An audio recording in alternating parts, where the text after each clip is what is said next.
সমস্যা নাই, আপনারা দুজন যদি এটা না খান, আপনাদের জন্য একটা অর্ডার দিতেছি।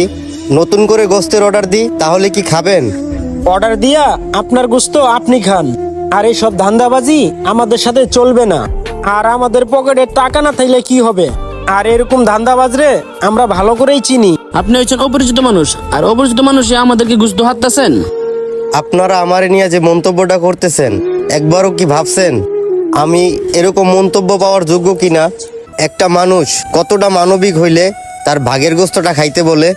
আর দেখেন, আজকে যদি আপনার জায়গায় আপনার ভাই থাকতো, তাহলে কি তাকে এইভাবে অপমান করতে পারতেন? ভাই, আপনাদের পকেটে টাকা নাই দেখা আমি কিন্তু আপনাদেরকে অপমান করতে চাই নাই ভাই। আর এমনও সময় আসে ভাই, পকেটে টাকা থাকে না, 50 টাকা খাবারের বিল দেওয়ার সামর্থ্য থাকে না।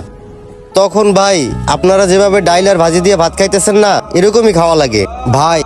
আমি ঢাকা শহরে প্রথম যখন চাকরি করতে আসছিলাম না, তখন আমি চাকরি পাই নাই ভাই। তখন আমি আপনাদের মতো ডাইল আর ভাজি দিয়েই ভাত খাইছি। তখন আমার সামনে অনেকেই গোস্ত দিয়ে ভাত খাইছে। তখন থেকে